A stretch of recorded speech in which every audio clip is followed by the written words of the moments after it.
I told you they weren't supposed to move in until tomorrow. He's blocking the entire driveway. Linda Chin's voice was cold and absolute. This is private property. You're parked on community green space. Move that truck immediately, or I'm calling 911. Like calling 911. Could erase what the deed proved since the estate sale? Like 30? Years of community use could override the fact that I'd purchased 6 lots. It's not one. What she didn't know? I had the title search showing Margaret Foster owned all 6 lots for 50 years and never transferred them to the HOA. The 1987 letter, where Foster granted permission for temporary use, no permanent structures. And the emails proving Linda was fighting to protect her $75,000 property value, not the community. Linda made the mistake every HOA president makes, assuming decades of maintenance established ownership without checking who held title. She assumed wrong. This is the story of how an HOA paid $43,000 in damages and removed their gazebo because Linda couldn't answer one question. Do you have a deed showing the HOA owns those lots? Because property law doesn't care how long you used it. Cares who owns it. But let me start from the beginning. Before we dive into, I'd love to know where you're listening from today. And don't forget to hit the like and subscribe buttons for more interesting stories, just like this. I've been flipping properties for 12 years. Started with small residential distressed houses, foreclosures, anything with equity potential. Cleaned them up, sold them, reinvested, built a portfolio that eventually let me quit my job and do real estate full-time. The lake house wasn't supposed to be a flip.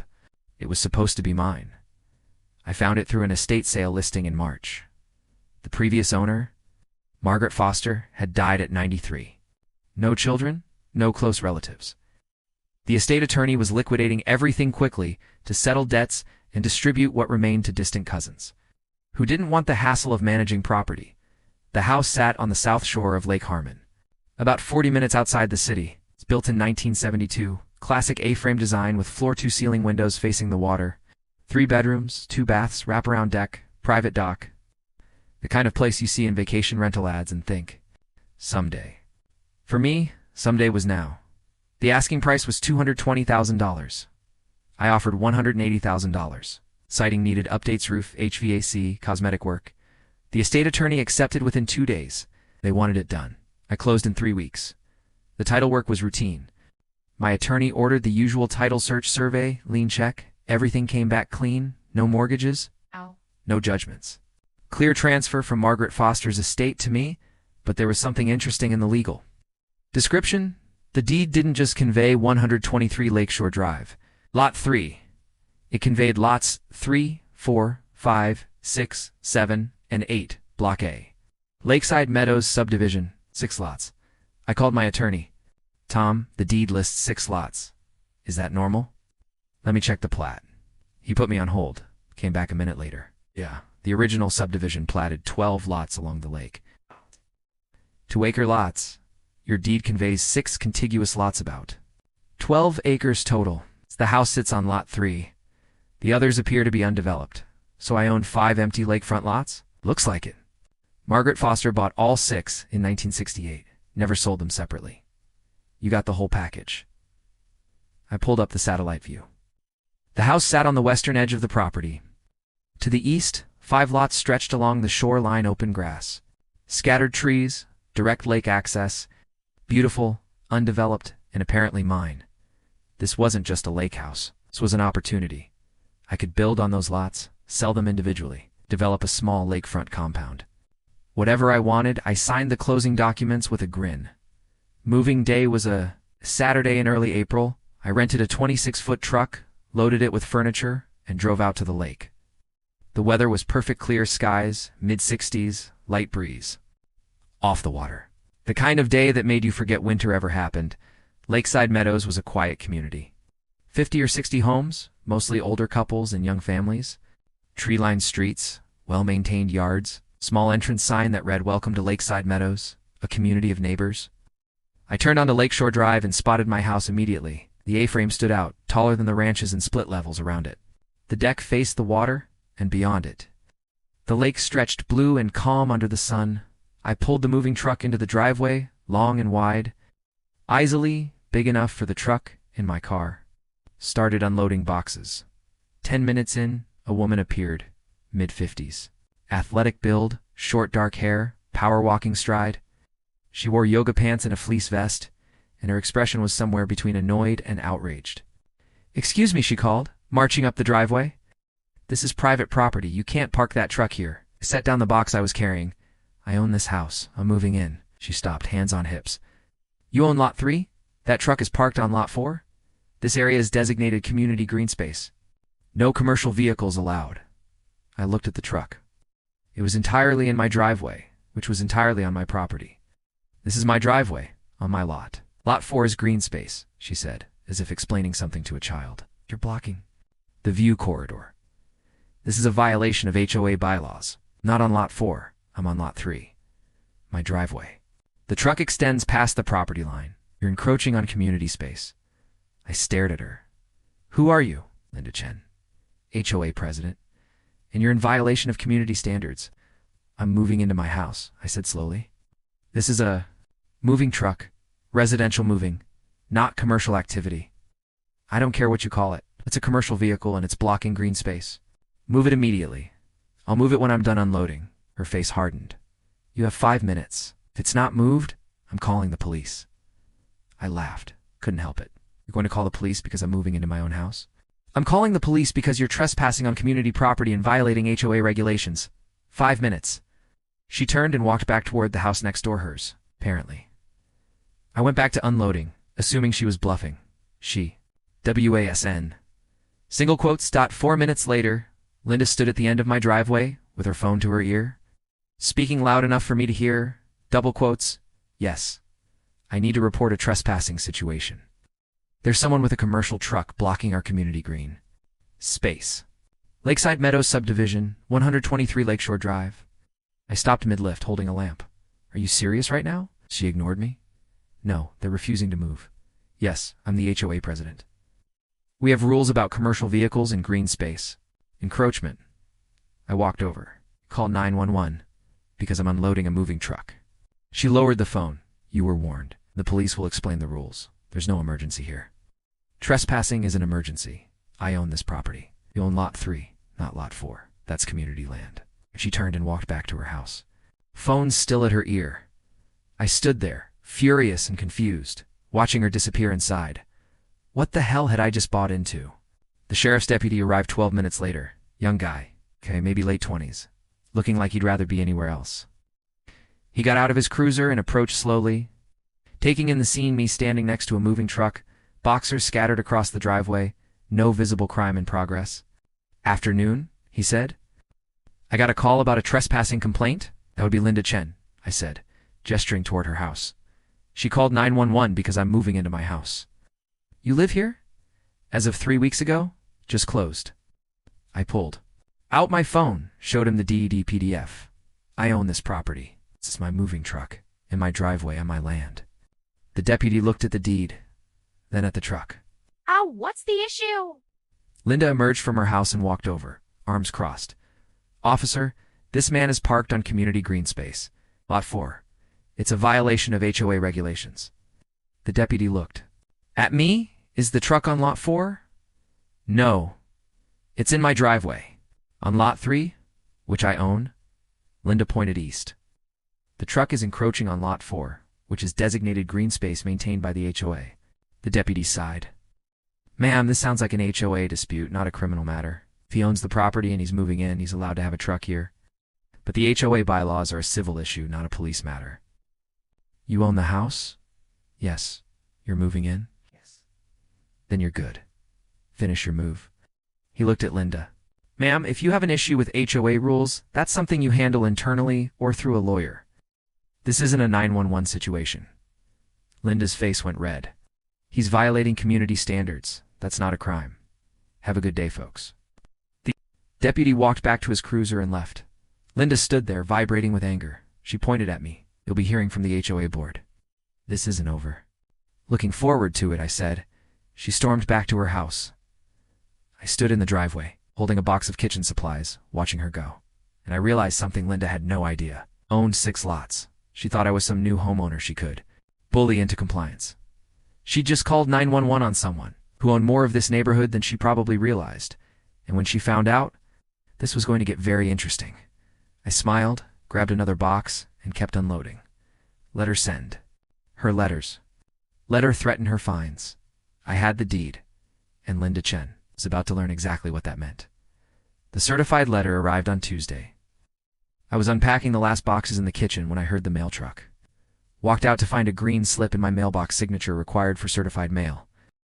I drove to the post office, signed for it, and opened the envelope in the parking lot. Lakeside Meadows Homeowners Association. A Deer homeowner. This letter serves as official notice of violations observed at 123 Lakeshore Drive. On April 6, 2026, unauthorized parking of commercial vehicle on community green space lot for encroachment on designated open space area, failure to submit architectural review committee application for moving activities, fine assessed, $500 payment. Must be received within 14 days. Continued violations may result in additional fines and lien placement against your property. You may appeal this violation at the next HOA board meeting. April 15th, 7 p.m., Community Center. Sincerely, Linda Chenicho, a president. I read it twice then. Laughed out loud. $500. For moving into my own house, I wasn't paying it.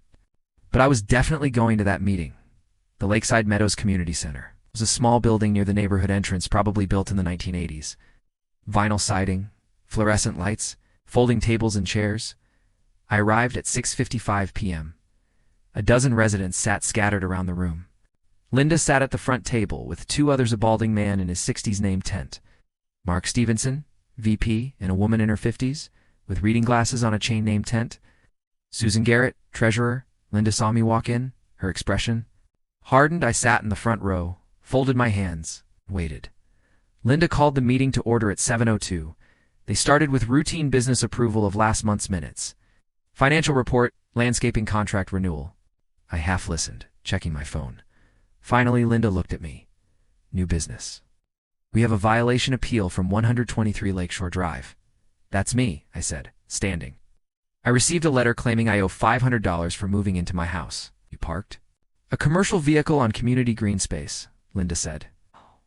That's a violation of our bylaws. Section 4.3. No commercial vehicles on common areas. I parked a moving truck in my driveway. It's on my property. Linda pulled out a map and set it on the table. This is the subdivision plat. Lot 3 is your house. Lot 4 is community green space. Your truck extended onto Lot 4. I walked up to look at the map. It showed 12 lots along the lake, labeled 1 through 12. Lots 4, 5, 6, 8, and 9 had green shading. And labels, community green space, no development. Your truck was on Lot 4, Linda said. That's community property. The fine stands. I wasn't on Lot 4. You were observed. I own Lot 4. The room went silent. Linda stared at me. Excuse me? I own Lot 4 and Lot 5, and Lot 6, 7, and 8. 6 lots total. I pulled out my deed and set it on the table. Check the legal description. Linda grabbed the deed. Mark and Susan leaned over to read it. Lots 3, 4, 5, 6, 7, and 8. Block a Lakeside Meadows subdivision, I said. All conveyed to me in the estate sale. All private property, not community property. Linda looked up, face pale. That's impossible. Those lots are HOA land. No, they're not. They were owned by Margaret Foster. She bought all 6 in 1968 when the subdivision was platted. Built her house on Lot 3, kept the others as a buffer, never transferred them to the HOA. When she died, her estate sold them to me. Mark spoke up. But we've been maintaining those lots for 30 years. You've been maintaining my property? I said. Without permission. That doesn't make them yours. Susan flipped through the deed pages. This is signed by the probate court. It looks legitimate. It is legitimate, I said. I own those lots. So when Linda claimed I was parking on community green space, she was wrong. I was parking on my property. Linda's jaw tightened. The community has used those lots as green space since the 1970s. We mow them. We maintain them. We hold events there. They're ours.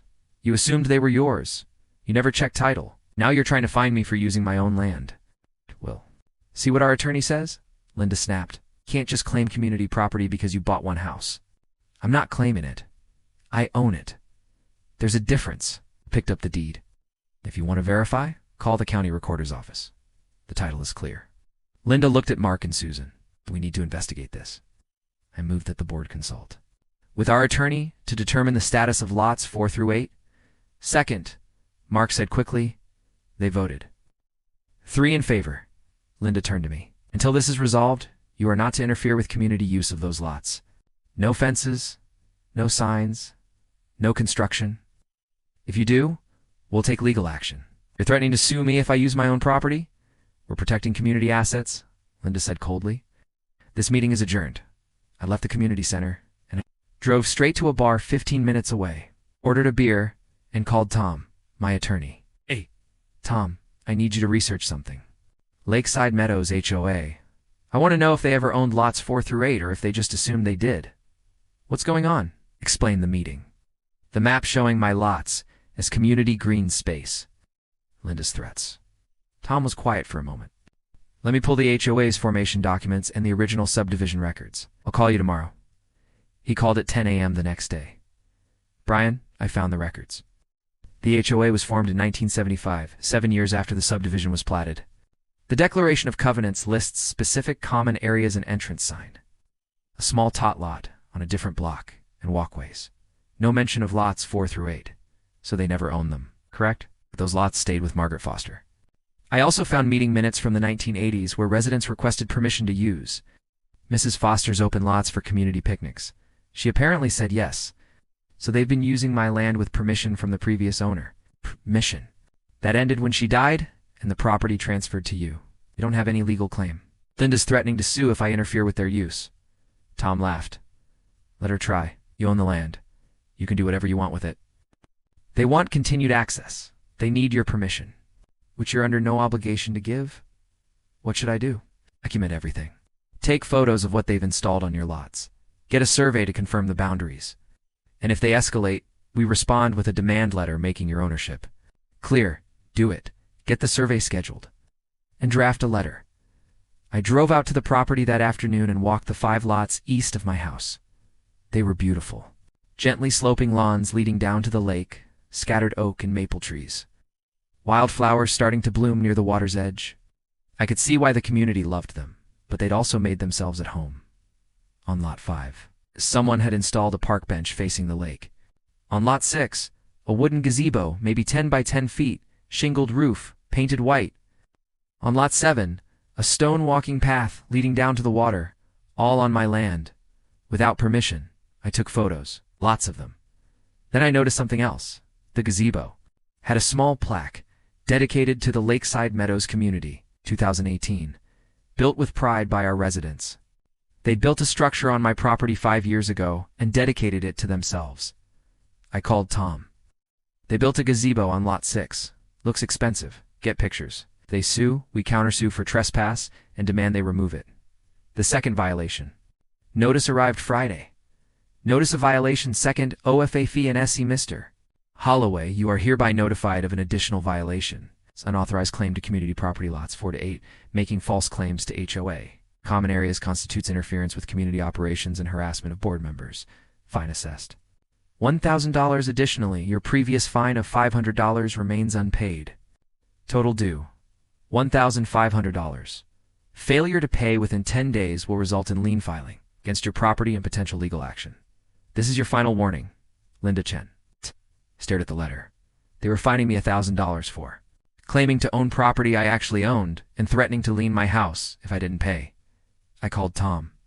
They just escalated. I need that survey done immediately. I want to file something a declaratory judgment. Whatever it takes to make it crystal clear that I own those lots and they need to back off.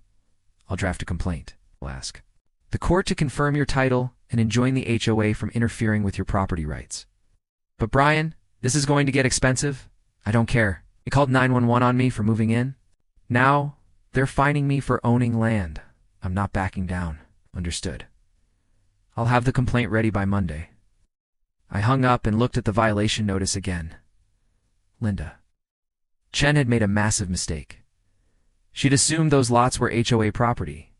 Because they'd been treating them that way for decades, she'd never checked the title, and now she was doubling down. Threatening me. Trying to bully me into surrendering property I legally owned. She was about to learn a very expensive lesson. I owned the block, and was about to prove it. The surveyor came out on Monday morning. Professional crew, 3 people, total station equipment. They spent 4 hours walking the property, setting up instruments, driving stakes with bright orange flags. I watched from my deck as they worked their way down the shoreline, marking the boundaries of each lot with precision. The crew chief, a guy named Ron, probably late 50s, came up to the house when they finished. "You've got 6 lots here," he said, showing me the preliminary map. "Lots 3 through 8, just like your deed says. Total of 12.3 acres. All lakefront. Beautiful property. And the structures, the gazebo, the benches," he checked his notes. "Gazebos on lot 6, benches on lot 5 and lot 7, walking path crosses lot 6 and 7, all within your property boundaries. So the HOA built all that on my land. Looks that way. You want the full written report? Yeah, as detailed as possible. I'm going to need it for court." Ron raised an eyebrow but didn't ask questions. "You'll have it by Friday." Tom sent the demand. Letter on Wednesday, formal, legal, unambiguous. Sent via certified mail to Linda Chen, the HOA board, and the HOA's registered agent. "Dear Lakeside Meadows, HOA board. This firm represents Brian Holloway, owner of lots 3 to 8, Block A, Lakeside Meadows subdivision. Recent survey confirms Mr. Holloway's ownership of approximately 12.3 acres, including the lots your association has incorrectly designated as community green space. These lots have never been transferred to the HOA. They are private property. Your association's use of this land, including installation of structures, landscaping, and public events, has been without legal authorization. We demand the following: immediate cessation of all references to lots 4 to 8 as community property, removal of all unauthorized structures, gazebo, walking paths within 30 days, withdrawal of all fines assessed against Mr. Holloway. Public correction of false statements regarding ownership. Failure to comply will result in legal action for trespass, removal, and damages. Sincerely, Thomas Chen, attorney at Lai. Got a copy via email. Read it 3 times, smiling. "Think they'll comply?" I asked Tom on the phone. "Doubtful." Linda's dug in.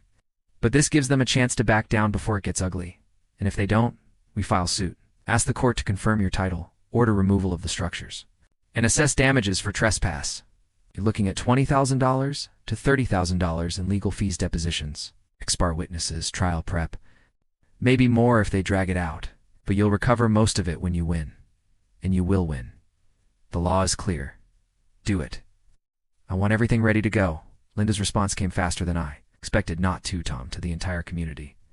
Thursday evening, every HOA member received an email. Subject: urgent resident threatens community green space. Dear neighbors, I am writing to inform you of a serious threat to our community.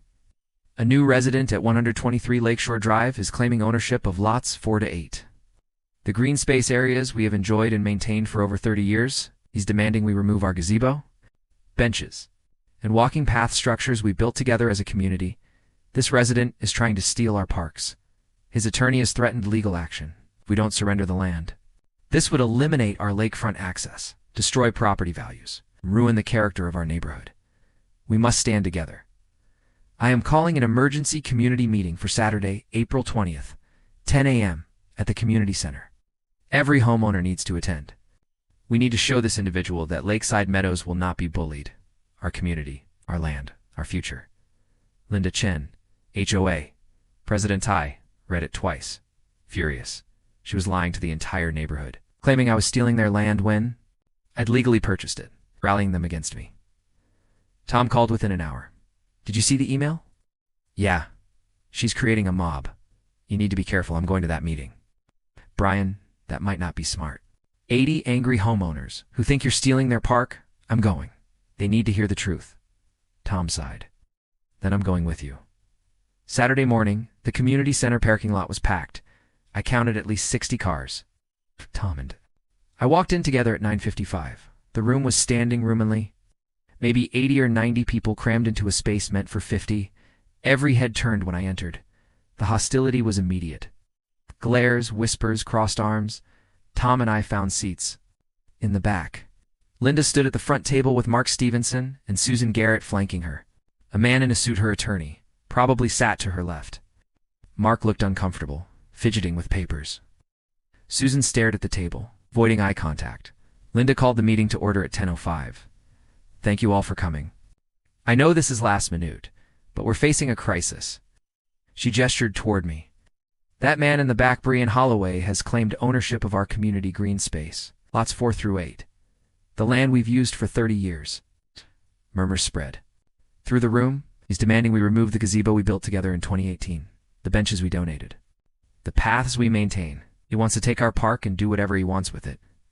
A woman in the front row stood. Can he do that? Just claim our land? That's what we're fighting, Linda said. His attorney sent a threatening letter. We have rights. We've maintained that land for decades. We've invested our money in improvements. We've held community events, their birthdays, picnics, weddings. That land belongs to all of us. Linda's attorney stood. I'm David Brenner, representing the HOA. We're exploring an adverse possession claim. Under state law, continuous, open use of property for 30 years can establish legal title, especially when the community has made substantial improvements and maintained the land as their own. I stood up. That's not true. Every eye turned to me. I kept my voice calm. I understand you're upset. I know this feels unfair, but the deed is public record. Anyone can verify it at the county recorder's office. Margaret Foster owned those 6 lots for 50 years. When she died, her estate sold them to me. That's how property works. I'm not trying to steal anything. I bought land that was legally for sale. You can't just buy our park, someone shouted. From the middle, it was never your park, I said. It was private property. Margaret Foster let you use it as a courtesy. That was generous. But it doesn't transfer ownership. Linda held up a folder, her voice rising. I have photos. 30 years of community use. She pulled out a picture and held it up. A little girl's birthday party, maybe 20 kids gathered around the gazebo. Balloons tied to the white posts, a rainbow cake on the picnic table. She showed another, an older couple in formal wear, holding hands at sunset by the lake, a small crowd watching. A vow renewal, probably their 50th anniversary. A third photo showed at least 50 people spread across the lawn for a 4th of July picnic, kids waving sparklers, families on blankets, real memories, real emotions. Just on my land. This is our community, Linda said, voice breaking slightly. Our space, our memories. We built the gazebo in 2018. Every homeowner contributed $500 each. 80 households. That's $40,000 we invested together. And now he wants to tear it down. The room erupted in anger. Tom stood. I'm Mr. Holloway's attorney. Those lots were never transferred to the HOA. Your use, however long, doesn't create ownership. David Brenner cut in. Adverse possession can absolutely create ownership. Continuous, open, notorious use for the statutory period, which in this state is 15 years. The community has exceeded that. They've made substantial improvements. They've treated it as their own. That's textbook adverse possession. Tom's voice stayed steady. Adverse possession requires hostile use. That means without the owner's permission. And in defiance of their superior claim, Margaret Foster explicitly gave permission for community use in the 1980s. We have meeting minutes proving it. That makes the use permissive, not hostile. Permission defeats the adverse possession claim. Completely. Every lawyer in this room knows that. Susan Garrett looked up briefly, met my eyes, then looked back down. She knew. She'd reviewed my deed at the last board meeting. She knew Tom was right. But she said nothing. We'll let a court decide, Brenner said. The room descended into chaos. People shouting questions, others yelling at me, a few trying to restore order. Linda banged a gavel. We're filing a lawsuit. We're going to prove that land belongs to this community. And we're asking every homeowner to contribute to the legal fund. We fought for our gazebo once. We'll fight again. Hands shot up. How much? Where do we donate? What can we do? I looked at Tom. He shook his head slightly. Let's go. We walked toward the door through a chorus of boos and angry shouts. As we reached the exit, an older man, maybe 70, standing near the back caught my eye. He didn't speak, didn't smile, just gave a slight nod, his expression saying what he couldn't say aloud. You're right, but I can't say it publicly.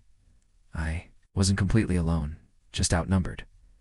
The vandalism started that night. I woke up Sunday morning to find every survey stake pulled out and thrown in the lake.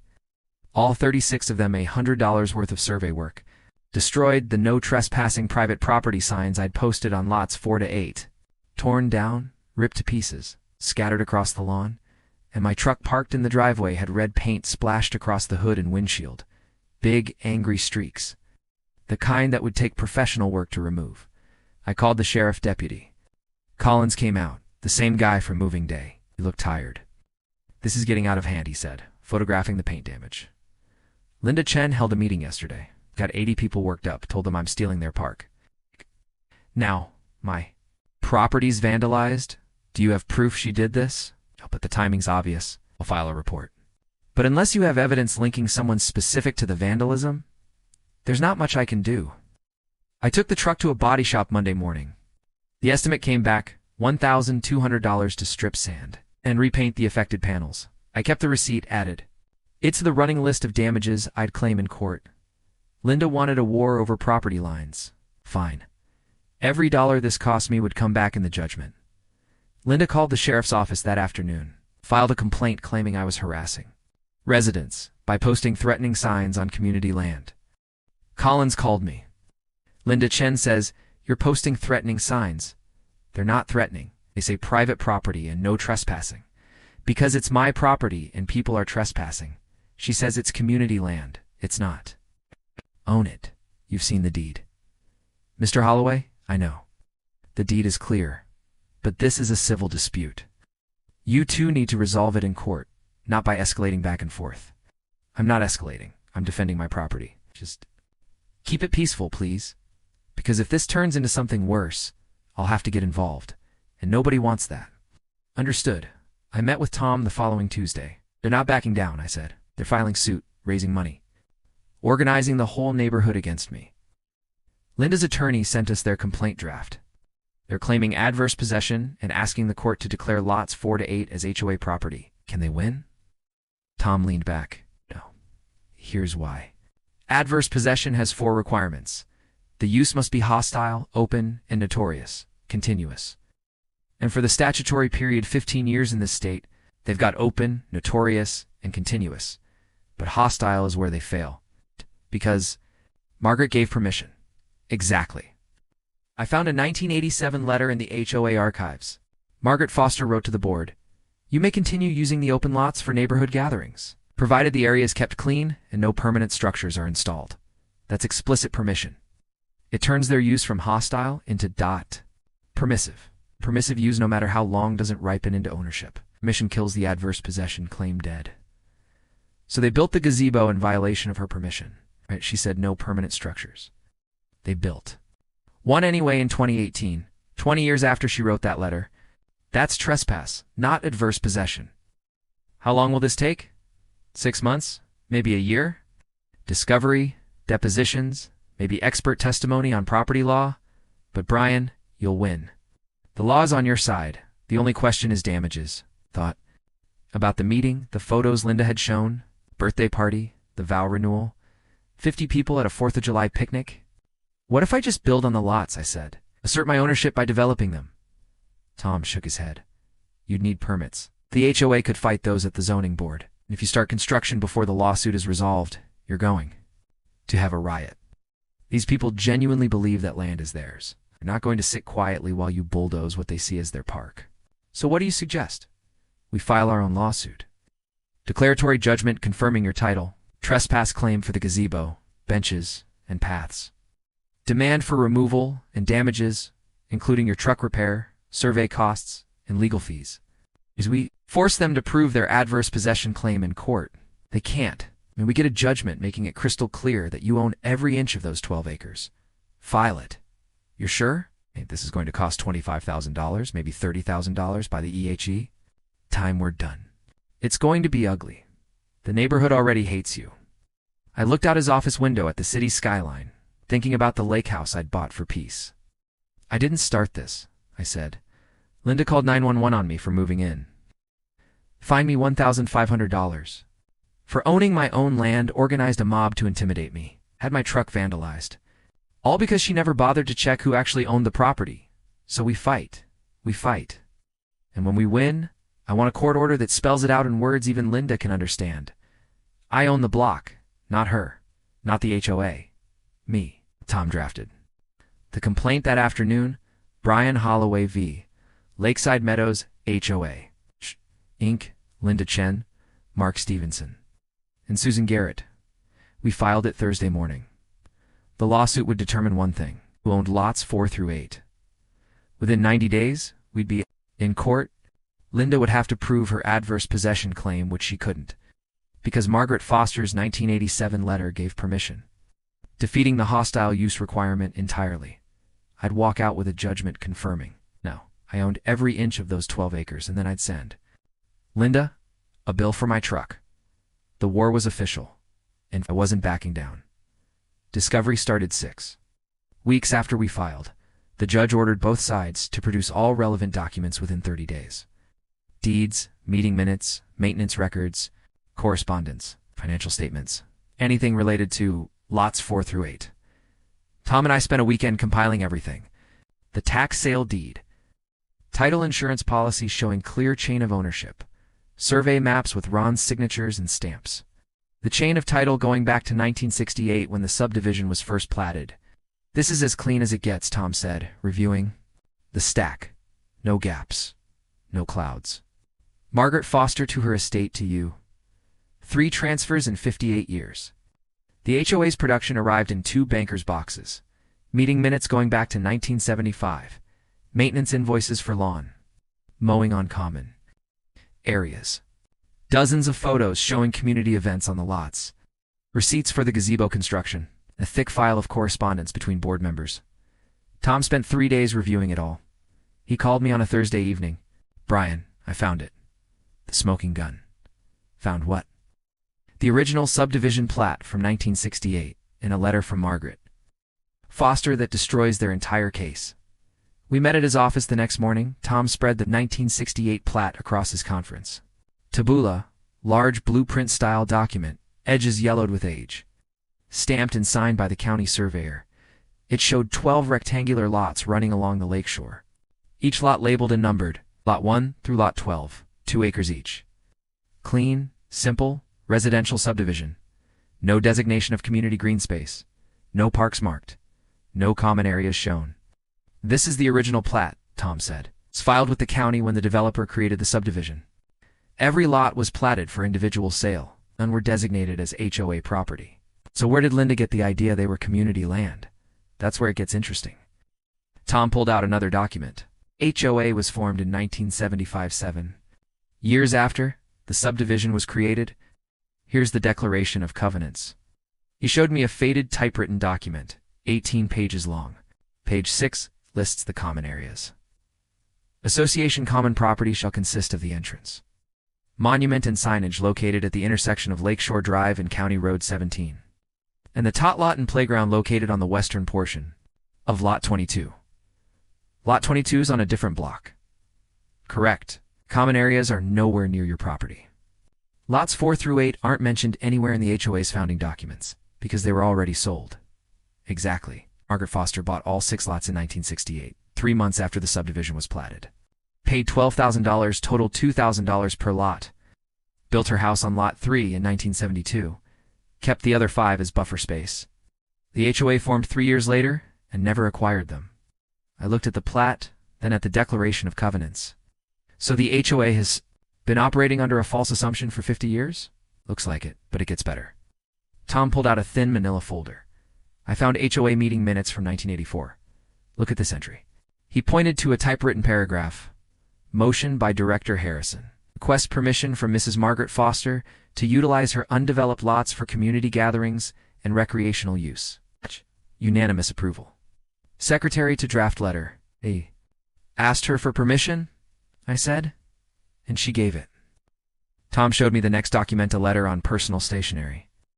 Dated May 1987, signed in elegant CURSIVE. Dear Lakeside Meadows HOA Board.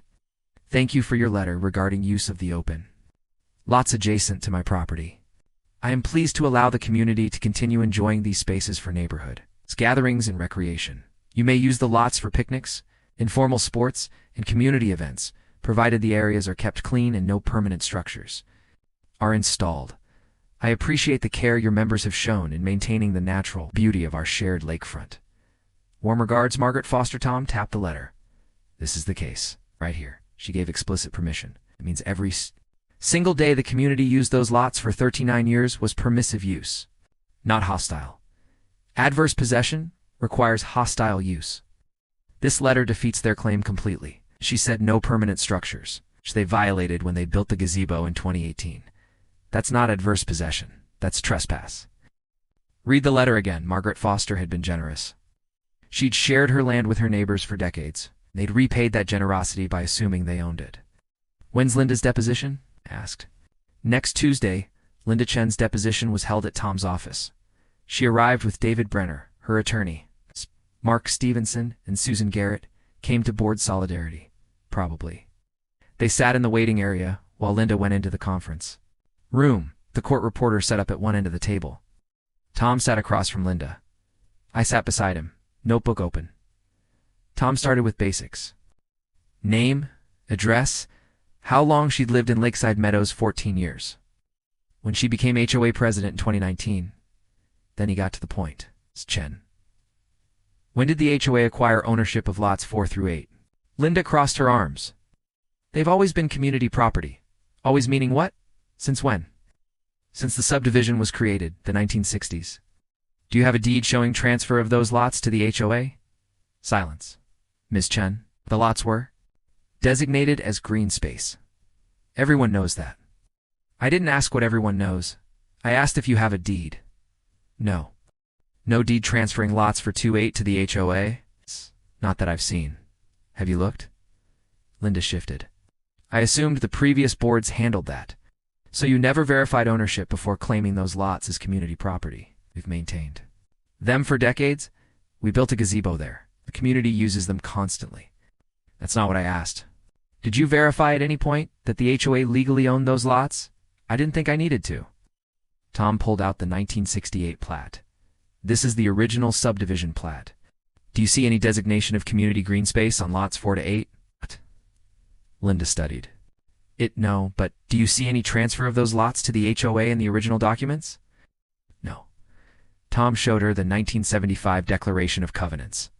This is your HOA's founding document. Where does it list lots 4 to 8 as common property? Linda scanned the pages. Her face tightened. It doesn't. So the HOA's own founding documents don't claim those lots. We've been using them for 30 years, Ms. Chen, you claimed those lots were always community property. But you have no deed. They're not in the subdivision plat, and they're not in your HOA's declaration. So when you say always, what are you basing that on? We maintain them. We mow them. We've invested money. You assume they were yours because you've been using them? Linda's voice rose. Everyone in the community knows those are our green spaces. Knowing something and owning something are different. Do you understand that, David? Brenner put a hand on Linda's arm. Let's take a break. After the break, Tom showed Linda the 1987 letter. Do you recognize this? Linda read it, her face going pale. I've never seen this before. It's in your HOAS files. Margaret Foster granted permission for community use. Does that change your understanding of the situation? She gave permission for temporary use. That doesn't mean it means your use was permissive, not hostile. Do you know what that does to an adverse possession claim? Brenner intervened. She's not a lawyer. Don't ask her to interpret legal standards. Tom didn't look away from Linda. Let me ask it differently. Did you? No, Margaret Foster gave the HOA permission to use her lots. No. If you had known, would you still claim the HOA owns them? Linda hesitated. I don't know. One more question. You live at what address? 487 Lakeshore Drive. Lot 11. Tom pulled out a photo aerial view of the neighborhood. Your property has lake views, correct? Yes, those views exist because lots 4 to 8 remain undeveloped, correct? I suppose. If Mr. Holloway builds houses on his lots, your view disappears?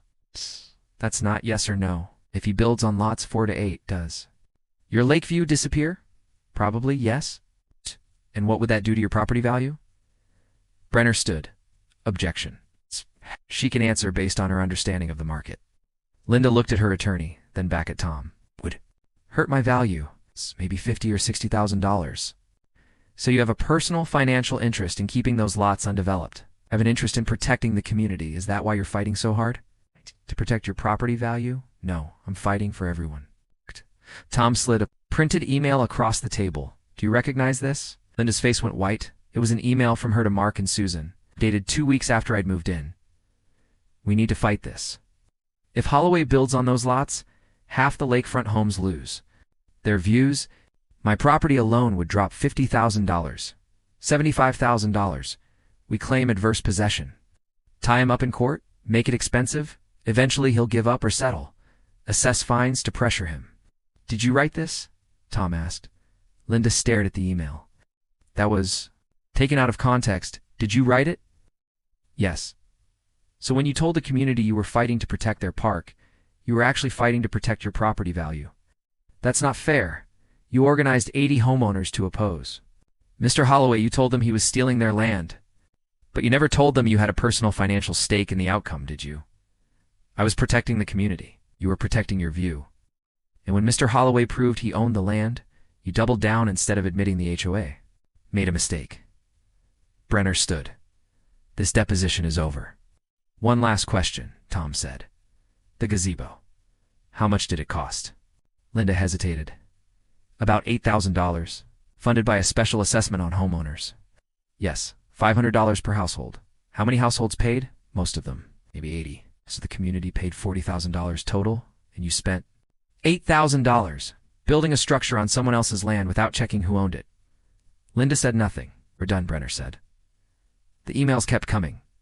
Tom subpoenaed all board correspondence. Found a chain between Linda, Mark, and Susan discussing strategy. Linda to Mark. We can't let him win this. If those lots get developed, property values tank. Mark to Linda. Can we claim adverse possession?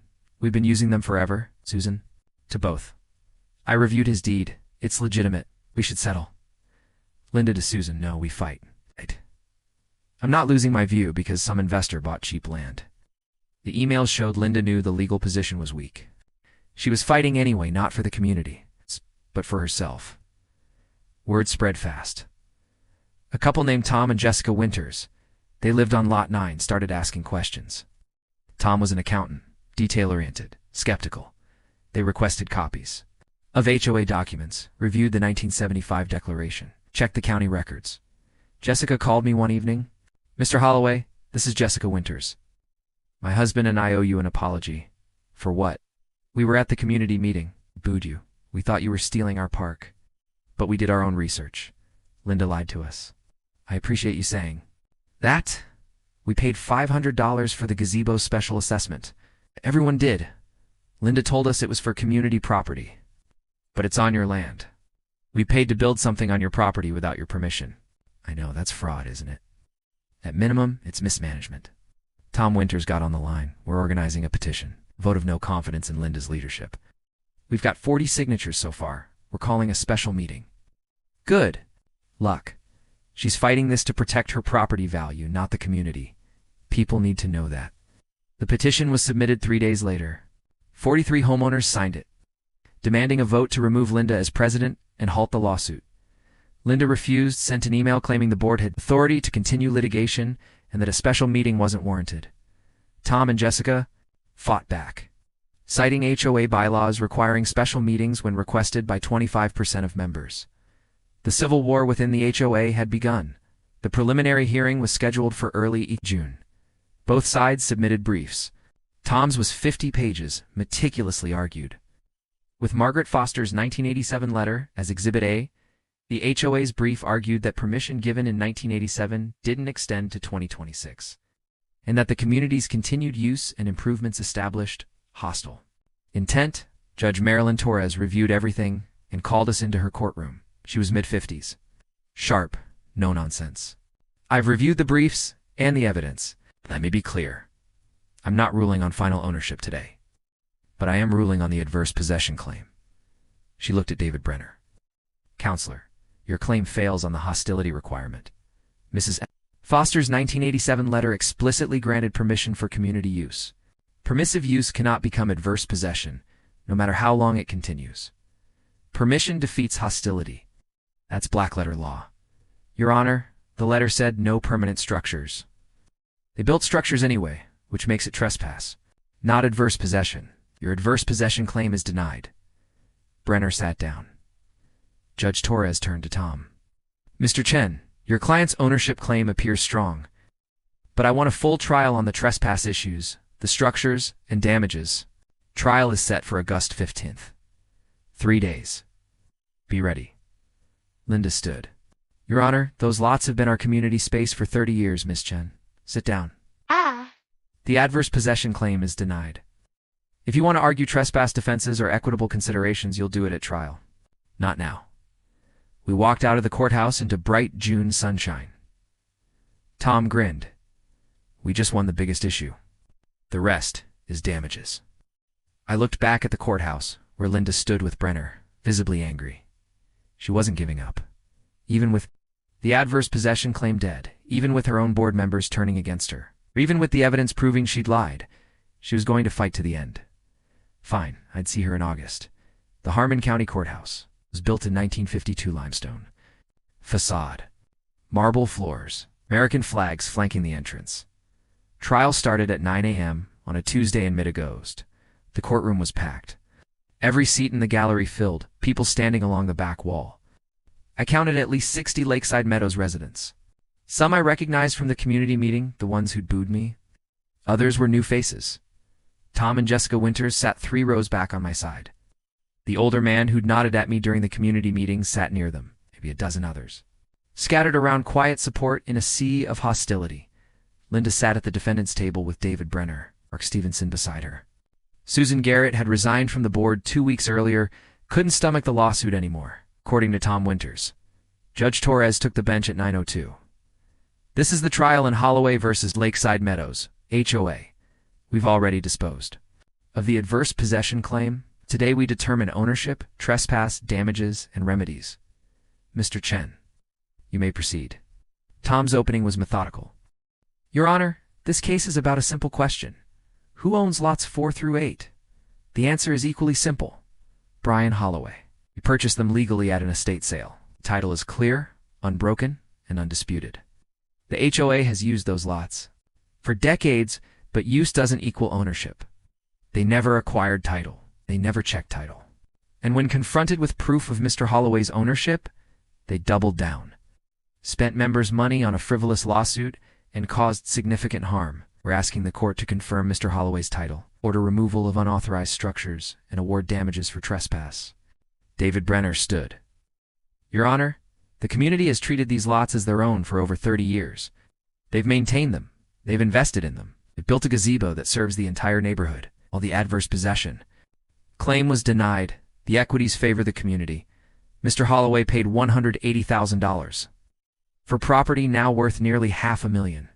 He's already profited enormously. The court should consider the community's reliance and reject his demand to destroy structures that serve a genuine public purpose. Judge Torres made notes. Let's hear the evidence. Tom called his first witness, a title examiner named Patricia Morris, who'd reviewed the entire chain of ownership. Ms. Morris, you examined the title history for lots 3 through 8. What did you find? Clean, unbroken chain of ownership. The lots were platted in 1968 as part of the Lakeside Meadows subdivision. Margaret Foster purchased all 6 lots in November 1968 for $12,000 total. She held them until her death in 2024. Her estate sold them to Mr. Holloway in March 2026. 3 transfers in 58 years. No clouds, no defects, no competing claims. Did you find any transfer of those lots to the HOA? No.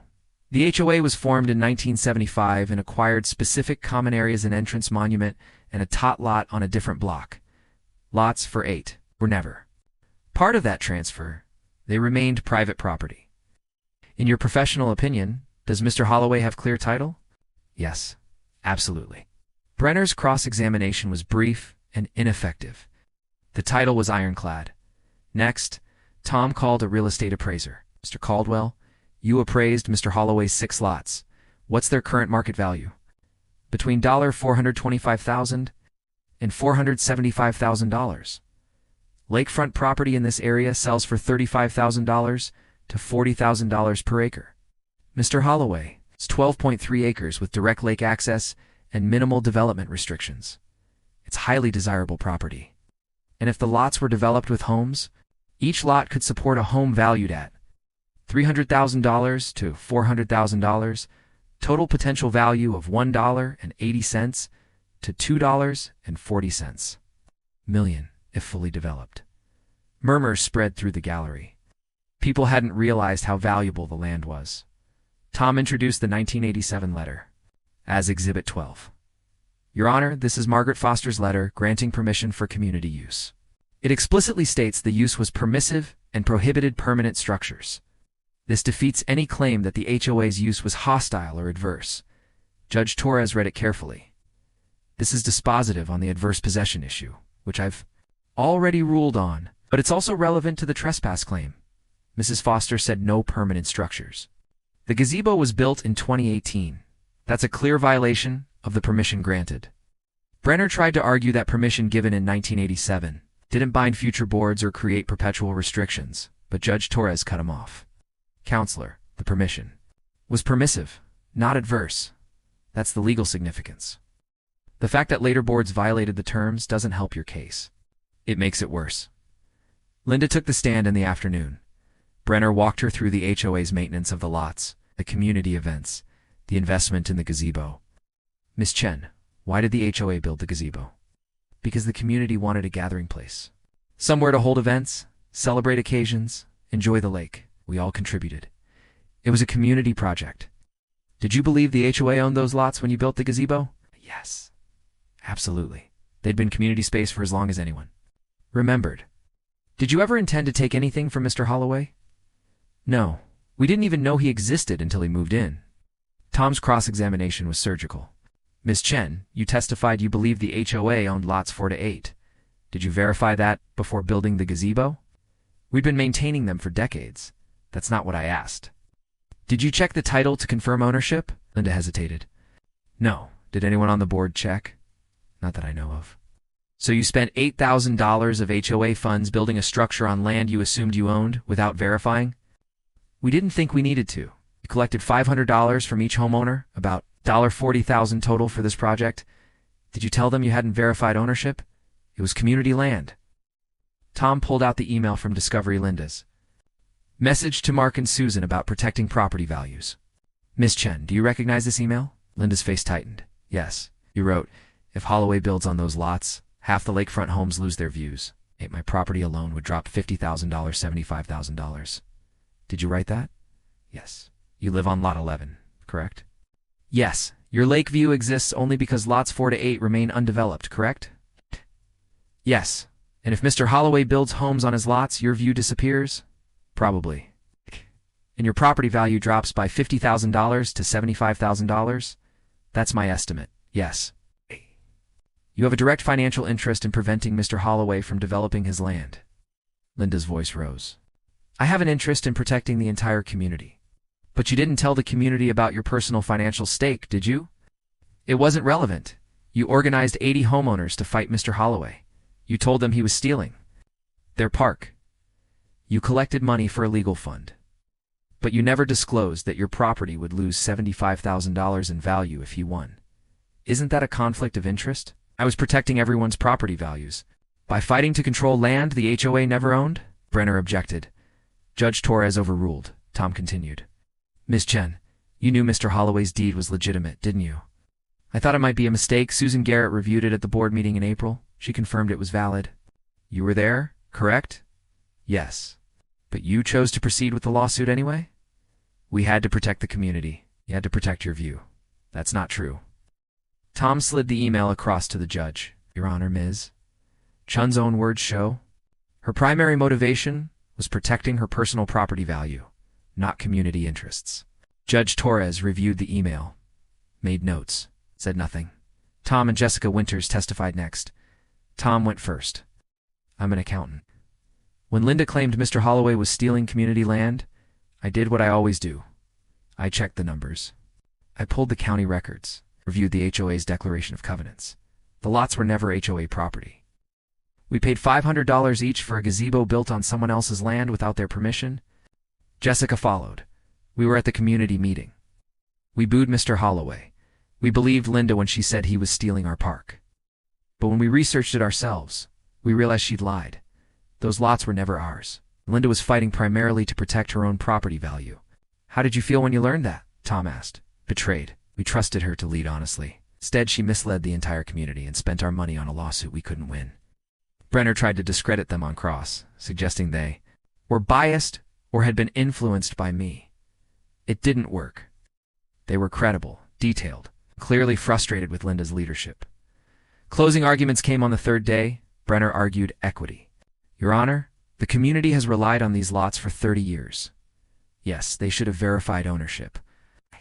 Mistakes were made. But ordering the removal of an $8,000 gazebo that serves the entire neighborhood is harsh and unnecessary. The court should fashion a remedy that balances Mr. Holloway's legal rights with the community's legitimate expectations. Tom's closing was direct. Your Honor, the law is clear. Mr. Holloway owns the land. The HOA built structures on it without permission in violation of Mrs. Foster's explicit instructions. The HOA collected $40,000 from residents and spent $8,000 building on someone else's property. That's not equity. That's mismanagement. The structures must be removed. Mr. Holloway is entitled to damages. And the HOA needs a court order making it crystal clear that these lots are private property, so this never happens again. Took 20 minutes to review her notes. Then she ruled. The evidence is unambiguous. Mr. Holloway owns lots 3 through 8. The chain of title is clear. The HOA never acquired ownership. Mrs. Foster's 1987 letter proves the community's use was permissive. It's not hostile. Adverse possession does not apply. She looked at Linda. Ms. Chen, the HOA built a gazebo in direct violation of Mrs. Foster's permission. You spent members' money on a structure you had no right to build. And you pursued this lawsuit primarily to protect your own property value. That's a breach of your fiduciary duty to the association. Linda opened her mouth. Judge. Torres held up a hand. Here's the judgment. First, Mr. Holloway's ownership of lots 3 to 8 is confirmed. Second, the HOA must remove all unauthorized structures, the gazebo, benches, and walking paths within 60 days. Third, the HOA will pay Mr. Holloway $15,000 in damages for trespass, unauthorized improvements, and the costs of defending his title. Fourth, the HOA will pay Mr. Holloway's attorney fees, which I calculate at $28,000 based on the records submitted. Fifth, the HOA is permanently enjoined from claiming, using, or maintaining these lots without Mr. Holloway's express written permission. The gallery erupted. Some residents clapped, others looked devastated. Judge Torres banged her gavel. Order, the judgment is entered. We're adjourned. Linda walked out of the courthouse without speaking to anyone. Residents surrounded. Tom and Jessica in the lobby, asking questions, expressing anger, demanding answers. Tom and I slipped out a side door. You won everything, he said. Title confirmed. Structures removed. Damages, fees, total recovery, $43,000, and my land back. That too. We drove back to his office in silence. I was exhausted. 2 years of fighting from the 911 call on moving day to a courtroom. Victory finally over. The HOA held an emergency meeting that Saturday. Tom Winters called it, invoking the bylaws Linda had tried to ignore. 87 residents attended. They voted 87 to 12 to remove Linda as president. She didn't attend the meeting. A new board was elected. Tom Winters became president. Jessica became treasurer. 3 other resident Saul people who'd supported me during the trial filled the remaining seats. Their first act, authorizing removal of the gazebo and benches from my property. The gazebo came down the following Tuesday. Crew dismantled it carefully, moved it to the actual HOA common area on the other block. The benches were relocated too. The walking path on my land was closed. Markers removed. By the end of August, my lots were clear. 6 pristine lakefront parcels. No structures, no trespassers. No disputes, just mine. I stood on lot 6, where the gazebo had been, looking out at the lake. The water was calm. The sun was setting. The property was finally, completely, undeniably mine. But the question remained, what would I do with it? I stood on lot 6 the morning after the gazebo was removed. Looking at the rectangular patch of dirt where it had stood for 6 years, the lake stretched out in front of me. Calm and blue under the late August sun. 6 lots, 12 acres, prime. Lakefront property worth close to $500,000, all mine. Legally confirmed, court-ordered, undisputed. I could build on every lot. 5 lakefront homes. Sell them for $300,000 to $400,000 each. Walk away with $1.5 million profit on a $180,000 investment. Block every view, every inch of green space, exactly what Linda had feared. The question was, did I want to? I'd bought this property for the lake house, for peace, for a place to escape the city on weekends. Instead, I'd gotten 2 years of war. But the war was over, and I had a choice. Tom and Jessica Winters called me 3 days after the verdict. Brian, do you have time to meet? We'd like to talk about the lots. We met at a coffee shop halfway between the lake and the city. They looked nervous. We know you won, Tom said. The court confirmed you own all 6 lots. You have every legal right to develop them however you want. But I said, Jessica leaned forward. But the community is terrified. Half the lakefront homes will lose their views if you build. Property values will drop. We'll lose the green space we've used for 30 years. You mean the green space you used without permission? Yes, Tom said. Linda lied to us. She told us we owned it. We should have checked. We didn't. That's on us. But now we're asking, would you consider working with the community? Some kind of compromise? I sipped my coffee. What are you proposing? A conservation easement, Jessica said. You retain ownership, but you agree not to develop certain lots. The community gets guaranteed green space forever. You get ... we're not sure. There has to be something we can offer. Why would I give up development rights? Tom pulled out a folder. Because you didn't buy this property to be a developer. You bought it for the lake house. You fought because Linda tried to steal your land. Not because you want to build 5 houses. If we can find terms that respect your ownership while preserving some green space, everyone wins. I thought about it. They were right. I'd never planned to develop the lots. I'd fought on principle because Linda called 911 on me, fined me, lied about ownership, and tried to bully me into surrendering my property. But the fight was over. I'd won. Did I need to burn the whole community down to prove a point? Let me think about it, I said. I met with Tom, my attorney, the following week. Tom and Jessica want me to donate development rights via conservation easement. What's that? Worth, tax-wise? A lot. If you donate development rights on, say, 3 lots, and those rights are appraised at $180,000, you get a charitable deduction, depending on your income. That could save you $50,000 to $60,000 in taxes over the next few years, and I'd still own the land? Yes. You just can't build on it. You can use it, walk on it, enjoy it, just can't develop it. And you can grant the HOA access for maintenance if you want. What should I ask for in return? Tom thought about it. The HOA just lost a $43,000 judgment. They're not flush with cash, but they could pay something, maybe $50,000, to cover your opportunity cost.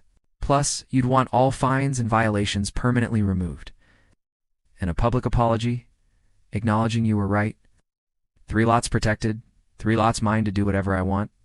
That's reasonable. Keeps green space near the existing homes. Gives you flexibility on the lots furthest from neighbors. Drafted. The proposal went to the new HOA board in mid-September. Tom Winters presented it at a board meeting. I attended via Zoom. Brian is willing to place a permanent conservation easement on lots 4, 5, and 6, Tom said. Those lots will remain as green space forever. The community gets guaranteed access with Brian's permission.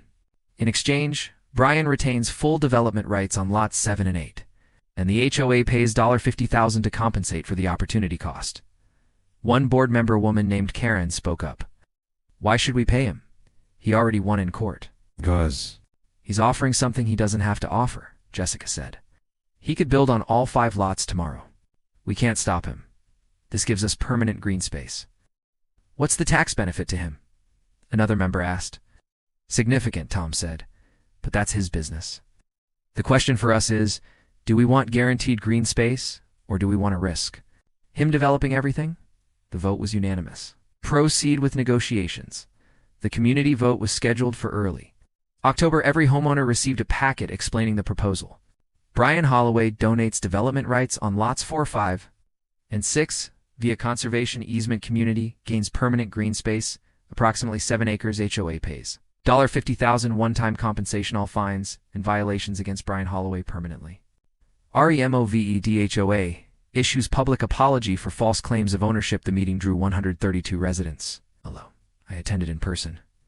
Tom Winters presented the proposal. Took questions for 90 minutes. Why are we paying him $50,000? Someone asked. Because he's giving up $200,000 plus in development rights. The $50,000 is a fraction of what those lots are worth. And it protects our views and property values forever, What if we vote no? Then Brian keeps all his rights. He can build 5 houses if he wants. We lose the green space and the views.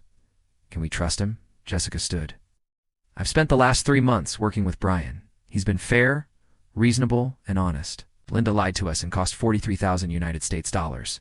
Brian's offering us a solution. I'm voting yes. The vote was called. 127 yes. 18 no. 5 abstentions. The conservation easement was approved. Linda. Chen wasn't at the meeting. She'd resigned from the HOA the day after the verdict, stopped attending community events, kept to herself. I heard through Tom that she'd refused to sign the public apology the board drafted. Said she'd done nothing wrong, that I'd stolen the community's land through a legal technicality. Her house went on the market in November, listed for $385,000, sat for 2 months. Sold in January for $352,000, a $33,000 loss from what she'd paid. She moved out on a cold Saturday in February. I watched from my deck as the moving truck pulled away. No one came to say goodbye. She left the same way she'd let us outlated, bitter, convinced she'd been wronged. The conservation easement was recorded with the county in late October. Lots 4, 5, and 6, permanently protected as open space. I retained ownership, but agreed not to develop them. The HOA was granted access for maintenance mowing. It's basic upkeep with my written approval. The $50,000 payment came into installments. Combined with the $15,000 in damages and $28,000 in attorney fee reimbursement, I'd recovered $93,000 of the $180,000 purchase price and get $50,000 plus in tax savings from the conservationdonation.net cost, about $40,000 for a lakefront property. Worth $450,000? Not bad. I decided to build a small guest cottage on Lot 7. Nothing massive. 900 square feet, 2 bedrooms, 1 bath, covered porch facing the lake. Designed it myself with an architect friend. Rustic, simple, blending into the trees. Permits approved in November. Construction started in January. Finished by late March. Total. Cost, $120,000. Appraised value, $200,000. I started renting it on Airbnb in April. Booked solid through the summer. Generated $15,000 in income the first year. Lot 8, I sold to Tom and Jessica. Market value was probably $110,000. I offered it to them for $85,000 below market. As thanks for their support during the lawsuit and their work rebuilding the HOA. They broke ground on their dream home in May. Modern design, huge windows facing the lake, solar panels on the roof. Moved in by October, we became friends. Had dinner together every few weeks. Their kids played on the protected green space lots for 5 and 6, just like the community had always done. But now it was legal. The local news picked up the story in November. HOA's $43,000 mistake. Building on land they didn't own. The article detailed Linda's assumption that the lots were community property, lawsuit, the verdict, and the settlement. Quoted Tom Winters. This should be a warning to every HOA. Verify ownership before you build. Assumptions cost 43,000 United States dollars and years of conflict. Other HOAs in the county started reviewing their records. 3 discovered similar problems common. Areas they'd been maintaining for decades, but didn't actually own. All 3 reached out to the property owners, negotiated agreements, avoided litigation. The County Bar Association invited me to speak at a seminar on property disputes. I declined. I wasn't interested in being the face of HOA reform. I just wanted my lake house. 2 years after the verdict, I sat on the deck of my cottage, watching the sunset. The lake was glass smooth. A family from the neighborhood new arrivals who'd bought Linda's old house were down on Lot 5, teaching their kids to skip stones. A couple walked the shoreline holding hands. The green space was alive, used, loved, and it was still mine. I'd fought for 2 years, spent $30,000 in legal fees, endured vandalism, threats, and community hatred. But I'd won. Not just the lawsuit. Not just the title. I'd won the principle. Linda had called 911 because I moved into my own house, tried to fine me for owning my own land, organized a mob to intimidate me, spent $43,000 of HOA. It's money on a lawsuit she couldn't win, all because she'd never checked who actually owned the property. I could have destroyed the community out of spite, built 5 houses, blocked every view, made it miserable. Instead, I'd found a compromise, 3 lots protected as green space forever. 2 lots developed on my terms. Fair compensation. Public acknowledgement that I'd been right. Boundaries respected. Ownership confirmed. Peace restored. Tom Winters walked up from the path carrying a 6-pack of beer. Thought you might want company, he said, always. We sat on the porch, watching the sun sink below the tree line. You ever regret it? Tom asked, fighting so hard. I thought about it. The stress, the costs, the 2 years of war. No, I said. Linda tried to steal my land. I made her give it back. I made sure the whole community understood. Property rights matter. Can't just assume you own something because you've been using it. We learned that the hard way. You learned. That's what matters. He clinked his beer against mine. 2 boundaries. 2 boundaries.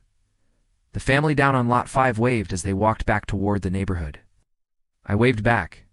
This was what I'd wanted, a lake house. Peace. Neighbors who respected property lines. It had taken a lawsuit to get here, but it was worth it. Every dollar. Every deposition, every fight. Because now, when I stood on my land, no one questioned who owned it. The deed had my name. The court had confirmed it, and everyone, including Linda Chen, wherever she was, now knew the truth. I owned the block, and I always had. The conservation easement signing happened on a Thursday in late October at the county recorder's office. Just me. Tom Winters, the attorney, and a clerk named Patricia, who'd been recording deeds in Harmon County for 32 years. Lots 4, 5, and 6, Patricia said, reviewing the documents. 7 acres permanently protected as open space. You retain ownership. But development rights transferred to the Land Conservancy Trust. This is binding on all future owners in perpetuity. Understand. She slid the documents across. I signed 4 copies. She notarized each one, added the county seal, filed them in the system. All set. These lots can never be developed. You just donated a significant public benefit. I walked out with my copies, the autumn sun warm on my face. 7 acres that Linda Chen had tried to steal through a 911 call and a lawsuit, now protected forever on my terms. With my signature because I'd proven ownership, the $50,000 check from the HOA arrived the next week. I deposited it, paid off the last of my legal fees, and took Tom Chen, my attorney, to dinner at the nicest steakhouse in the county. 2 years, he said, raising his glass. From a 911 call, to a $43,000 judgment, to a conservation easement worth $180,000, you won every round.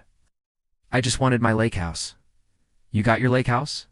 And you taught an entire HOA board that assumptions cost money? We clinked glasses. On the drive home, I thought about the cost. Not the money I'd come out ahead financially, but the time. The stress. The 2 years of fighting instead of enjoying the property I'd bought. Linda had stolen that from me. The land she'd failed at that. But the peace, the quiet weekends, the easy transition into lake life, that was gone. I'd won it back through the settlement, but those 2 years were lost forever. Was it worth it? I looked out at the lake as I pulled into my driveway. The answer was yes, because if I'd surrendered, paid Linda's fines, accepted her lies, let the HOA keep my land, I'd have lost something worse than 2 years. I'd have lost my spine. 3 weeks later, I was building a fire pit on Lot 3 when a car pulled up. A woman got out. It's mid-50s, dressed in a business suit, despite it being Saturday morning. Brian Holloway? That's me. I'm Margaret Chen, Linda's sister. I set down my shovel. She asked me to come talk to you. Why didn't she come herself? Because she's embarrassed and angry. And she knows you'd probably tell her to leave. Probably, I said. Margaret looked at the lake, the protected lots, the space where the gazebo had been. She made a mistake. She assumed the HOA owned this land because it had been used as community space for so long. She should have verified. She didn't, and it cost her everything. It cost the HOA $43,000. It cost her reputation and friends. But she made those choices. She did. She's not asking for sympathy. But she wanted you to know she's not appealing. She's not fighting anymore. She's accepted the judgment and moved on. Good. Margaret handed me an envelope. This is from her. I opened it, a handwritten note on plain paper. Mr. Holloway, you were right. I was wrong. The lots were yours. Should have checked before calling 911, before filing violations, before SUING. I acted on assumptions, not facts. I cost my community money and trust. I lost my position, my reputation, and my home. I will not appeal. I will not contact you again. I will not interfere with your property rights. I'm sorry for the harm I caused. Linda Chunai read it twice. No excuses, no justifications, just acknowledgement. Wrote this herself? Yes. It took her 6 drafts. She wanted to get it right. I folded the note, put it back in the envelope. Thank you for bringing it. Will you accept her apology? I thought about that. 2 years of fighting. 911 calls, fines, depositions, trial, $43,000 in damages. All because Linda had been too arrogant to verify ownership before attacking. I accept. That she's sorry, I said. I don't forgive the damage she caused, but I accept that she's learned from it. Margaret nodded. That's fair. She walked back to her car, paused before getting in. The conservation easement you created, my niece's kids play on that land every week. They love it. Linda may not be able to say this, but I will. Thank you for not destroying it out of spite. A lot of people would have. Didn't do it for her. Linda, I did it for the community that got caught in her mess. Still, thank you. She drove away. I stood there holding the envelope, watching the lake Linda had lost. Completely, publicly, expensively. But she'd learned, maybe that was enough. That evening, Tom and Jessica Winters came by with a bottle of wine and blueprints. We're breaking ground next month, Jessica said, spreading the plans across my kitchen table. Lot 8. 3 bedrooms, 2 baths, southern exposure for solar panels. We wanted you to see it first. The design was beautiful. Modern clean lines. Massive windows facing the lake. It's perfect, I said. We couldn't have done this without the deal you gave us. Market rate for that lot would have killed our budget. You stood with me when 80 residents were calling me a thief that was worth more than $25,000? Tom poured the wine. To the block, to the block. We sat on my deck, watching the sun set over the protected lots for 5 and 6, the land I'd fought for and chosen to preserve. In 6 months, Tom and Jessica's house would stand on Lot 8. My guest cottage on Lot 7 was all ready, generating rental interest for next summer. Lot 3 held my lake house, the fire pit I'd just built, and the peace I'd finally earned. 6 lots. All mine, all legal. All proven. Linda had called 911 because I'd parked a moving truck on community property. She'd learned the hard way that it was never community property. It was mine. The deed said so. The survey confirmed it. The court affirmed it. And now, with a conservation easement protecting 3 lots forever and development plans for the others, the story had an ending Linda never imagined when she dialed those 3 numbers. Not her victory, not her control. Not her land, mine, earned through proof, defended through law, and preserved through choice. I owned the block, and finally 2 years and 1 lawsuit late I could enjoy it.